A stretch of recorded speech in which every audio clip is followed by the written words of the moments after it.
ऋग्वेद का उपवेद है आयुर्वेद। आयुर्वेद यानी आयु को बढ़ाने वाला वेद। कई धन्वंतरी, चरक और वैद्य सुसेन, जिन्होंने लक्ष्मण जी की लंका में जान बचाई थी, ये नाम आपने सुने होंगे। महर्षि सुश्रुत, जिनको आज भी फादर ऑफ प्लास्टिक सर्जरी माना जाता है। विश्व में कई जगह महर्षि सुश्रुत की आदमकम प्रतिमाएं लगी हुई हैं। ऐसी कई कहानियाँ जो भारत के इतिहास में भरी पड़ी हैं। और सबसे मशहूर कहानी एक और है, जब बख्तियार खिलजी जब बीमार पड़ा तो कहते हैं कि उसने राहुल श्रीपद नालंदा विश्वविद्यालय के उनका इलाज करने गए, उनको बुलाया गया था जब, तो उन्होंने एक शर्त रखी कि बख्तियार खिलजी ने कि वो काफिर की दवाई नहीं खाएगा। तो राहुल श्रीपद जो वहाँ के वैद्य थे नालंदा विश्वविद्यालय के, उन्होंने कहा कि ठीक है, आप बस कुरान के कुछ पन्ने रोज़ पढ़ लीजिए, आपकी बीमारी ठीक होगी। और उन कुरान की आयतों में कुछ दवाई उन्होंने लगा दी थी। तो बख्तियार खिलजी को बीमारी कौन सी थी और उसकी जो कुरान की आयतें थी उसमें कौन सी दवा लगाई गई थी, ये किसी को नहीं पता।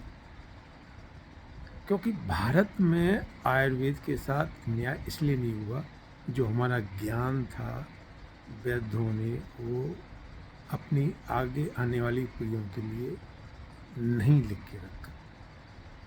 ये बात आज इसलिए मैं कर रहा हूँ कि भारत में पतंजलि का जो टर्नओवर है वो 40,000 करोड़ का है। डाबर का टर्नओवर 12,000 करोड़ का है। हिमालय, ऊझा, वैद्यनाथ, ऐसी बहुत सी आयुर्वेदिक दवाइयों की जो भारत में इंडस्ट्री है। अब एक अनुमान तो ये है कि भारत में जो आयुर्वेदिक दवाओं का जो बाज़ार है वो करीब 16 बिलियन US$ का है। और ये हर साल 17-18% की रेट से ग्रो कर रहा है। अब यहाँ एक बात ध्यान देने वाली ये है कि भारत में करीब 450 आयुर्वेदिक मेडिकल कॉलेज हैं। और जो इनमें से निकलने वाले जो BAMS के ग्रेजुएट हैं उनकी संख्या करीब 31,500 है। तो इन 450 आयुर्वेदिक मेडिकल कॉलेज हैं, इनसे निकलने वाले जो 31,500 ग्रेजुएट हैं, क्या ये सब आयुर्वेद की प्रैक्टिस करते हैं? बिल्कुल नहीं। ये सब आयुर्वेद से निकले हुए ग्रेजुएट छोटे छोटे नर्सिंग होम में जाके ड्यूटी डॉक्टर का काम करते हैं, ICU में ड्यूटी डॉक्टर का काम करते हैं। और 2-4 साल, 2-3 साल ये वहाँ उन अस्पतालों में काम करते हैं।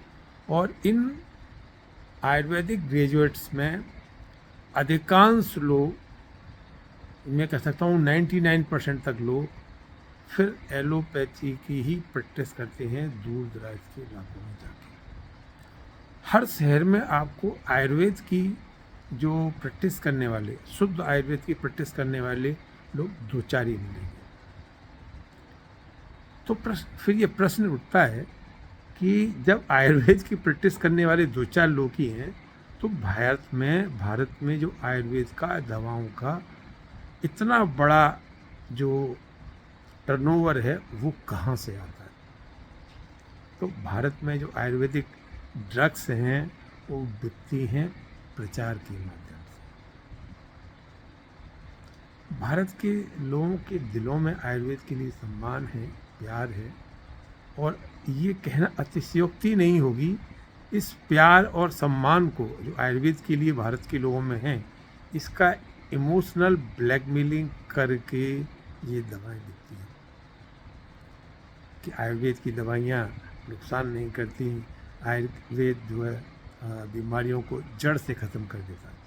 ऐसा लोगों के मन में धारणा है और वो आयुर्वेदिक दवाइयाँ खरीदते हैं।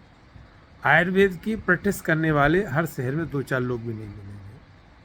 और ये दवाइयाँ OTC काउंटर पे भी बिकती हैं। अच्छा, आयुर्वेद की जो लोग प्रैक्टिस करते हैं वो भी कोई स्टडीज कैसे कर पाए। आप इस बात को समझिए, लोग हैं एलोपैथी से इलाज करा रहे हैं, अगर नहीं ठीक हुए या किसी ने सुझाव दे दिया भाई तुम एलोपैथी से सही नहीं है तो जाओ किसी आयुर्वेद के डॉक्टर से दिखा के दवाई ले लो। और ज़्यादातर बहुसंख्यक लोग आयुर्वेद की दवाइयाँ लेते हैं, महीने 2 महीने 3 महीने दवाई ली और अगर ठीक नहीं हुए तो फिर वापस एलोपैथिक दवाइयाँ शुरू कर दी। तो इसलिए जो आयुर्वेद की प्रैक्टिस करने वाले वैद्य हैं या डॉक्टर हैं, उनके सामने ना तो कोई स्टडीज़ का मौका रहता है और ना ही उनके लिए प्रैक्टिस में कोई स्कोप दिखता है, इसलिए वो एलोपैथी की तरफ आकर्षित हो जाते हैं। तो हमने भारत में आयुर्वेद के साथ ठीक नहीं किया। अगर हम लोग आयुर्वेद पे विश्वास करते हैं तो क्यों हम में से बहुत कुछ फैमिलीज, कुछ लोग शुद्ध आयुर्वेदिक दवाओं से अपना इलाज कराएं। तब आयुर्वेद की जो दवाएं हों उनकी स्टडीज़ प्रॉपर होंगी और आयुर्वेद का सही रूप में प्रमोशन किया जा सकेगा। आयुर्वेद की कुछ दवाइयाँ ठीक हो सकती हैं, पर जब तक उनकी दवाओं का ट्रायल साइंटिफिक रूप से हो के ऑथेंटिक रिपोर्ट पब्लिक के सामने नहीं आएगी, तब तक एलोपैथी चिकित्सकों को ये ही समझ में आता है कि ये आयुर्वेद की जो दवाएं हैं ये ओटीसी काउंटर पर भ्रामक प्रचार के जरिए जनता के पैसे का नुकसानी कर रही हैं। और मैं अपनी वीडियो ये कह के समाप्त करूँगा, एक हिमालय का लिवर टॉनिक पी लिया हो जाए या जिगर में खराबी हो जाए तो लोग लिव 52 का इस्तेमाल करते हैं। लिव 52 से जिगर में कितना फ़ायदा होता है, इसकी एक साइंटिफिक स्टडी एम्स दिल्ली में की गई और इसका नतीजा ये निकला कि अगर पीलिया हो जाए और या जिगर की कोई खराबी हो, लिवर की कोई खराबी हो, तो लिव 52 से कोई सिग्निफिकेंट फ़ायदा नहीं होता है। हालांकि फिर भी कुछ लोग कहेंगे कि लिव 52 खाने के बाद उनके कुछ भूख बेटर हो गई या लिवर उनका कुछ पहले से बेहतर हो गया, पर साइंटिफिक स्टडीज़ में ऐसा प्रूव नहीं हुआ। धन्यवाद।